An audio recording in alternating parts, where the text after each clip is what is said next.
पुरानी लोक कथाओं में कहा जाता है, धरती पर कुछ जगहें ऐसी होती हैं जहां इंसान का जाना मना होता है, क्योंकि वहां सिर्फ जंगल नहीं रहते, वहां कुछ और भी रहता है।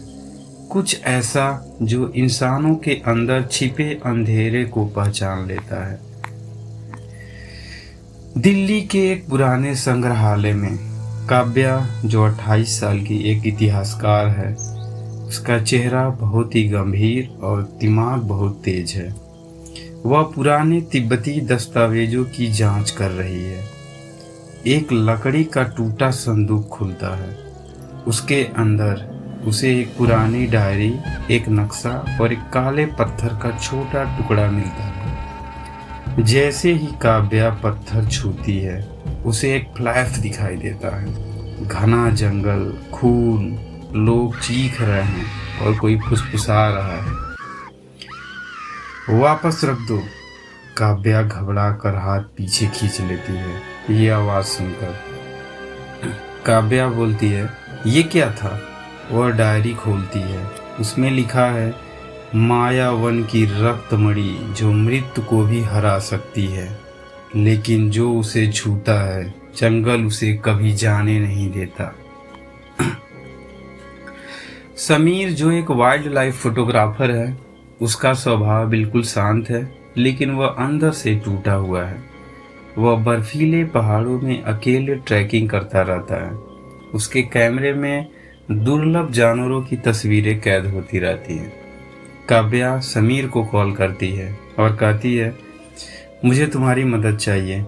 समीर, इस बार कहाँ मरने चलना है? काव्या, हिमालय के उस हिस्से में जो दुनिया से छिपा हुआ है। समीर हल्का सा मुस्कुराता है।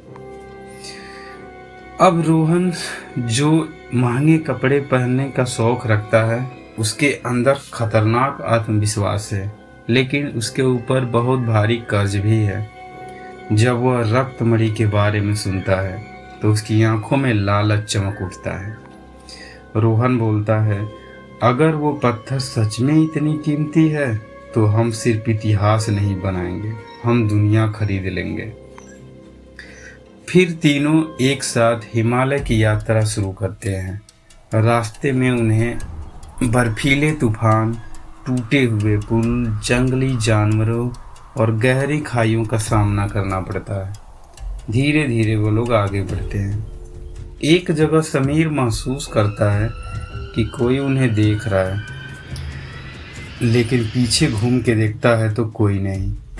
लेकिन कैमरे की स्क्रीन में कुछ सेकंड के लिए पेड़ों के बीच एक औरत दिखाई देती है, जिसने सफ़ेद कपड़े पहने हैं और उसका सिर झुका हुआ है, और फिर अचानक से गायब हो जाती है।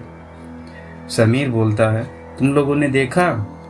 रोहन हंसकर कहता है, ये सब ऊंचाई का असर है। चलते चलते उन लोगों को रात हो जाती है और रात को वो तीनों एक जगह रुकते हैं। तभी अचानक पीछे से आवाज़ आती है, वापस चले जाओ। एक अघोरी बाबा अंधेरे से बाहर आता है। इसके लंबे बाल, राख से ढका शरीर, उसकी आंखें एकदम खतरनाक दिख रही थी, जैसे वो सब जानता हो। बाबा कहता है, कालवन इंसानों का जंगल नहीं है। काव्या बोलती है, आप उसके बारे में जानते हैं? बाबा, हाँ, वो जंगल जिंदा है। धीरे धीरे हवा तेज होने लगती है। बाबा कहता है, वहाँ पेड़ सांस लेते हैं, परछाइयाँ शिकार करती हैं, और जो चीज़ वहाँ सो रही है उसे जगाना मत। रोहन ने हंसते हुए कहा, बूढ़े लोगों की डराने वाली कहानी। बाबा अचानक रोहन का हाथ पकड़ लेते हैं और बाबा कहता है, तुम्हारे अंदर तो लालच है, ये लालच ही तुम्हारी मौत का कारण बनेगा। बाबा की आंखों में अचानक काला धुआं घूमने लगता है। रोहन हाथ छुड़ाकर पीछे हटता है। तीनों आगे बढ़े आते हैं, लेकिन कैमरा पीछे दिखाता है बाबा वहाँ अब नहीं है। जैसे ही वे जंगल की सीमा पार करते हैं, सब कुछ बदल जाता है। हवा भारी हो जाती है, पक्षियों की आवाज़ें आनी बंद हो जाती हैं। पूरा जंगल अस्वाभाविक रूप से शांत हो जाता है। वहाँ जो पेड़ थे वे टेढ़े मेढ़े थे, उनकी जड़ें जमीन से बाहर निकली हुई थी, जैसे किसी की उंगलियां निकली हुई। धीरे धीरे फुसफुसाहटों की आवाज़ आती है। ऐसा लगता है जैसे कई लोग एक साथ धीरे धीरे कुछ बोल रहे हैं, लेकिन शब्द समझ नहीं आते। काव्या को लगता है कोई उसके पीछे चल रहा है। समीर को बार बार कैमरे में अजीब आकृतियां दिखती हैं। रोहन को हर जगह सोना और खजाने के भ्रम दिखाई देने लगते हैं। घने पेड़ों के बीच उन्हें एक पुराना मंदिर मिलता है जो अब टूटा हुआ है। उसकी दीवारों पे अजीब अजीब चित्र बने हुए हैं। एक चित्र में लोग एक चमकती मणि की पूजा कर रहे हैं, दूसरे चित्र में वही लोग पेड़ों में बदलते हुए दिखाई देते हैं।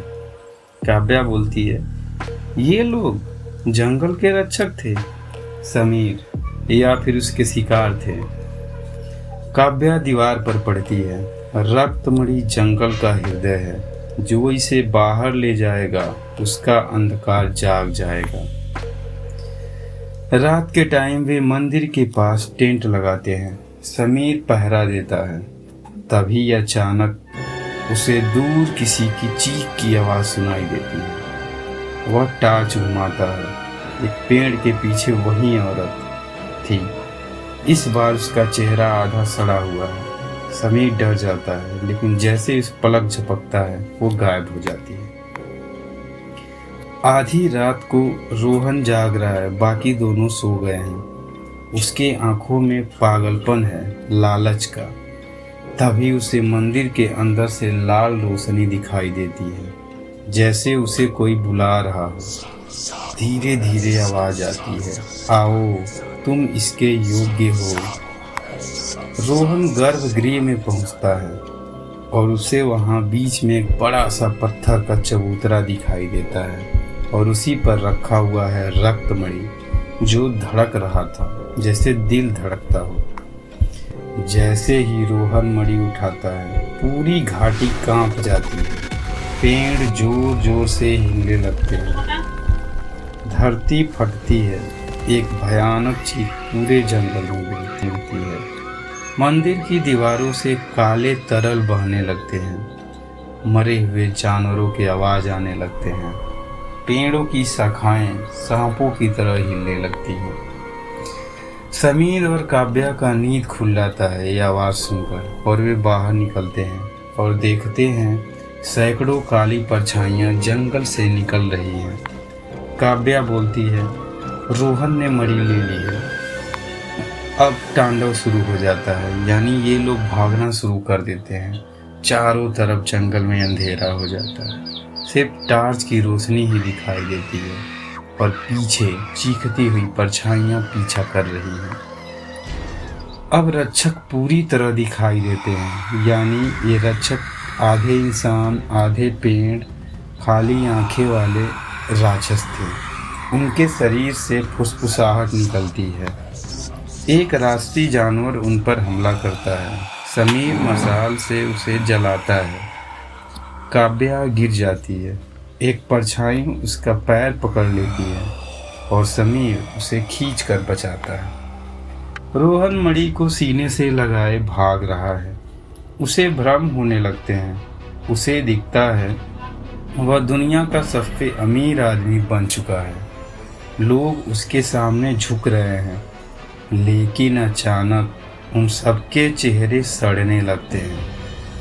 रोहन बोलता है, नहीं, ये मणि सिर्फ मेरा है। वे लोग एक नदी के पास पहुंचते हैं। रोहन अचानक रुक जाता है। उसे नदी में अपना परछाई दिखता है, लेकिन वो परछाई मुस्कुरा रहा है, जबकि रोहन नहीं मुस्कुरा रहा था। वो परछाई धीरे धीरे नदी से बाहर निकलता है और एक काली आकृति बनकर रोहन को पकड़ लेता है। रोहन चीखते हुए बोलता है, बचाओ। समीर उसे पकड़ने की कोशिश करता है, लेकिन परछाइयाँ रोहन को अंधेरे में घसीट ले जाती हैं। उसकी चीखें धीरे धीरे बंद हो जाती हैं। कुछ सेकंड के लिए पूरा जंगल शांत हो जाता है। ये जंगल इंसान के डर से नहीं उसके लालच से खेलता है, काव्या रोते हुए कहती है।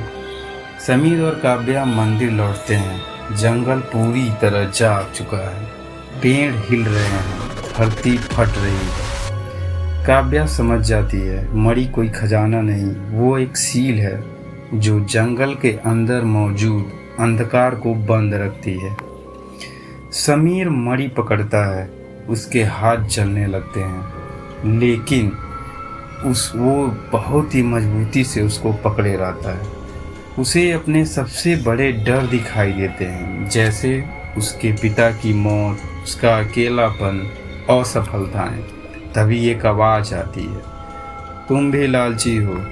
लेकिन समीर बोलता है, हाँ, लेकिन मैं तुम्हारी तरह अंधा नहीं हूँ।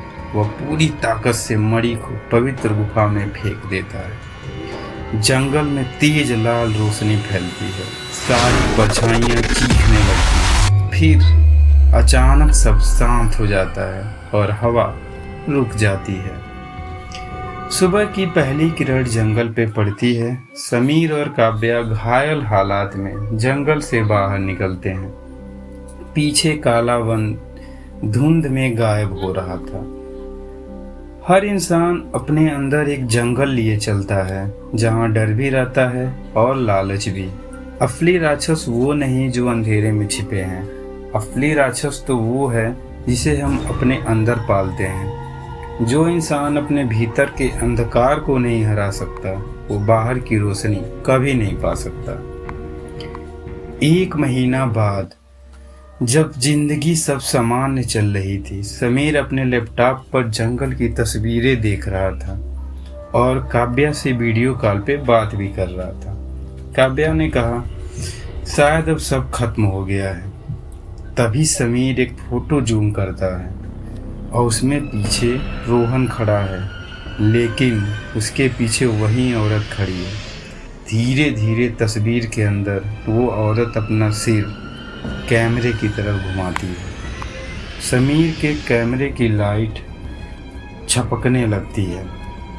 उसके पीछे अंधेरे कोने में 2 लाल आंखें खुलती हैं और धीमे से आवाज आता है, तुम जंगल से बाहर आ गए, लेकिन जंगल तुमसे बाहर नहीं आया। जैसे ही समीर पीछे मुड़ता है, चारों तरफ अंधेरा छा जाता है।